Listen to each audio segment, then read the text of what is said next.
Previously on Hermitcraft. Nope. Just gotta add those green name tags to the video. Oh crap, they all broke! Okay, I can fix this. I just gonna use other ones for now. By the next week we'll get new ones made. Welcome to the Hermitcraft recap. My name is Pixel Riffs, our writer is LoyXP, and while we're on about time travel, here's a blast from the past. I love it. It gives me that vibe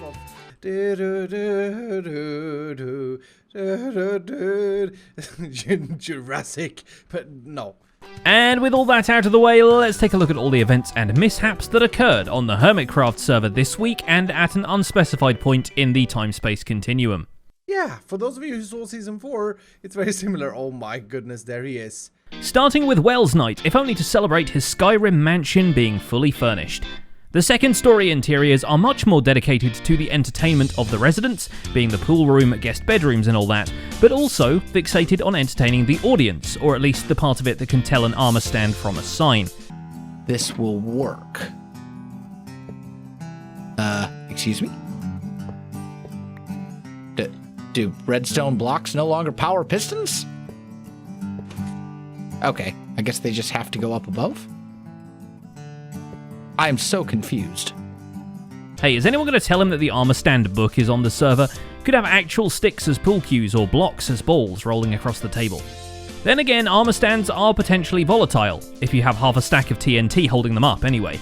Joe Hills found that out the hard way when something, later presumed to be a wandering trader, spawned inside the booby-trapped column of the Ministry of Truth and took a sizable chunk out of the surrounding walls. Big summer blowout. It's all gone. So, that is my best guess. Perhaps it'll lend a Big Thunder Mountain-style twist to the minigame Joe has been working on. Inspired by his experiences digging straight down at the gaming district, he's been tinkering with a minecart ride that quizzes you via the medium of lecterns as you descend into the earth. Incorrect answers get you dunked into lava. Correct answers get you showered with gifts, but also occasionally dunked into lava because shenanigans. Basically, it's Jeopardy the roller coaster, and we're all winners until we're losers. And just multi-layer glass in this entire thing for a redstone lab. So that'll allow us to not only do what we want to do with this cool thing, but also get us set up for future things in the future. Stressmonster is a winner too, according to those signs on her Hermitville house. Stressmonster, you have won most adorable house on Sahara Street. Congratulations. Oh! Despite owning the server's most adorable house, she has more real estate opportunities back at her Iceberg fort, and it's finally time to move her supplies there from her and Iskall's collab. Why have we not been calling it the collab for the last, year? Still, she seems to be missing Iskall's company, or at least his ability to build giant auto smelters, because she pops by the Mushroom Island base to cook a few stacks of iron and even leaves her own icy footprint on one end of it. So, he did kind of half abandon us through half building that thing. Iskall gets a sort of revenge, and we'll go into how the saga of Stress got potatoed a little later, but the result is a theme song that would easily accompany any cartoon from the early 90s. Stressmonster is the ice queen. Stressmonster, everybody loves ice. In the meantime, Stress wants to do some interior design at the Iceberg Castle, which naturally means a trip to IKEA. Although this IKEA was designed by Good Times with Scar for the purposes of containing his new pet chicken. Stress finds it hiding on top of one of the shelves, presumably because it didn't get the memo that cats only attack rabbits and baby turtles now. This place is absolutely incredible. I actually love it. TFC's interior decorations, on the other hand, come straight from False's fish shop, which he actually finds this time around. He also takes the opportunity to buy stuff from Ed the Dimensional Shop, because after he's released the fish into the flooded vault room, he's got plans to convert another room into an End-themed room, complete with pale brick walls and moon cheese floor. He doesn't go so far as to furnish the room with purple stairs though, he's not that evil. Throw another one over here in that corner. That'll do. Alright. Ironically, the false fish relationship has been developing quite a bit as she has now moved into an ocean monument. Flasesymmetry's way of domesticating it is to start adding boxes over boxes of prismarine to see if it sticks, and stick it does, as the end result looks considerably nicer than the waterlogged trapezoid Minecraft originally put together. Because it glows! Look at this. I love it, I love it, I love it. On a bit of a roll for prettifying stuff built by other people, False works her way through the industrial district, as the sold fabrics and manufactories suit the theme but don't quite tie together. One of those, although lost in the fantasy district, gets a special treatment. Having found Azuma and Python's old seed flower contraption, False plants oversized tulips around it, making it actually noticeable from above ground. I've added some grassy bits like I mentioned, and right now you can't really tell where they're at because of the grass, but I think when we add the trees, it'll look a lot better. The agricultural marvels don't stop with her. Zedaph, for one, has finally finished his spawner-based skeleton grinder. Ironically, it actually does grind skellies up into bone meal. Oh, there you go. Oh no, turn everything off. People are going to be like worried about lag again. Oh no, quick, undo, Control Z. The final touches include, but are not limited to, a contraption repurposing arrows from the fiends to be shot at their future generations, a jolly skull pattern in the floor, and 2 name-tagged skeletons who Zed forces to watch the slaughter. Still not as brutal as dealing with skeletons early game is. This might be a bit of a lag fest. I can't promise. Now, one thing this auto killer does not produce is experience, which seems like a missed opportunity. No matter, a healthy dose of green yellow dots is now available on demand at Azuma's XP Vault business. After a lengthy process of zero-ticking a whole lot of bamboo and cactus, X has opened the store for customers and even left a book with instructions that you will have to hunt down on the way to the area. This pretty much makes fixing any tool as simple as a press of a button and taking a piece of cactus green out of the oven, which is still admittedly pretty hot. The movement of this redstone block up and down is zero-ticking the piston, and that actually provides updates to the blocks that it touches, so it makes them grow really fast. When they do grow, it's this mossy cobblestone that simply causes them to pop off. This important community service just had to be outweighed by a mischief of sorts, so Azuma tracks down an AFKing Impulse SV and cursor binds him into a Vindicator. With his track record, it's lucky he didn't also make Impulse farm passive animals for him. Like I said, I haven't really ever done a prank like this to another player, but there's a first for everything, so... Impulse himself reacts well to this impromptu pillaging and decides to commit to keeping the armor on until it gets removed by natural causes, which might be why his next move is to head out to Hermitville and have a go at Dig Straight Down. I have been pillaged, I guess? Totem of Undying in the inventory, so okay. A prank with a little bit of reward, I guess. But we'll just keep digging, see what happens. Oh, then there it goes. There's no way we're getting out of this. Oh. Bitten by the minigame bug and now with a greater disregard for the value of his own life, Impulse's next move is to build a tall tower and leap off of it. Onto a slime block. Mind you, this death-defying stunt is actually a test-your-strength style carnival game, only it's measuring how high can you bounce instead. He quickly realises that this is likely to be roughly the same for every player, so the twist is when it's raining, you can equip a Riptide Trident and fling yourself into the ground at a higher velocity. This also introduces a metagame of either waiting for rain, or chucking a nether star into the Thunder Shrine and running back to Hermitville as fast as you can. But either way, he's basically invented vertical trident golf. And now? Okay, that felt good. That felt pretty good. 105. There we go. So we're going to go straight down by holding shift, because you can actually fall faster down scaffolding by holding shift on the side. And then we'll see if that actually results in a faster bounce. So here we go. 3, 2, 1. There we go, and... oh. Not a good method. Would not recommend. As fate would have it, Impulse isn't even the only friendly illager on the server. Through the magic of Reddit, Cubfan has found a way to decrossbowify a pillager, which as it turns out makes him completely docile. Who knew all their evil was stored in their weapons? Oh, there it was. There it was. You saw it right there, ladies and gentlemen. The crossbow of the pillager has broken. This guy is now completely peaceful, actually. Cub even gets one like that for Scar's hide-and-seek minigame later into the week.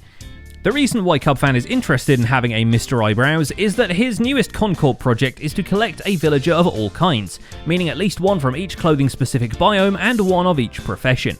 Ladies and gentlemen, I am proud to announce today before you the beginning of Concorp Worldwide. This is a challenge especially because swamp and jungle villages don't generate, and so Mr. Worldwide had to establish a villager breeder in those biomes. But thankfully, for once, the big-nosed doofuses didn't put up much of a fight, except maybe for a short lesson in genetics. Yeah, it looks like primarily the parents determine the type of baby that is produced, but also the biome has some influence. The one pillager donated to Scar is up for quite a promotion, being appointed the sheriff of an entire Western-themed town. If, just like him, you can't find any residents around, it's only because the town is actually a playground for a hide-and-seek minigame, or hide-and-tag, as Scar calls it. Help? Anybody? Come, please? I've fallen into the toilet and can't get out. I'm literally in the cauldron. Oh my gosh, this is hilarious.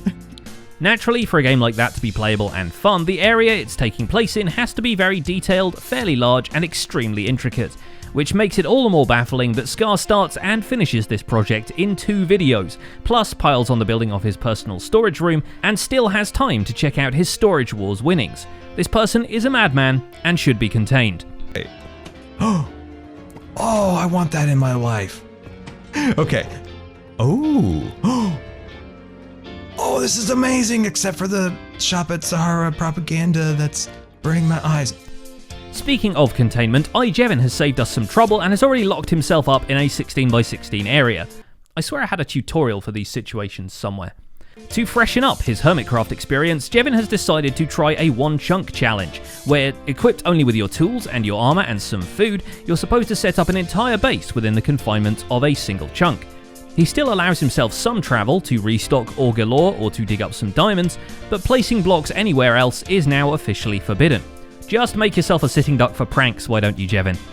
His approach is to start in a spruce wood and build a darkness-based mob farm, even though the redstone for it proves to be a little challenging. Sky spawners are definitely the best type of spawner, I feel, and so what we'll do is we'll have our redstone contraptions in the center. Doc M has established a much wider perimeter for his own redstone shenanigans, although he hasn't started demolishing every block in sight just yet.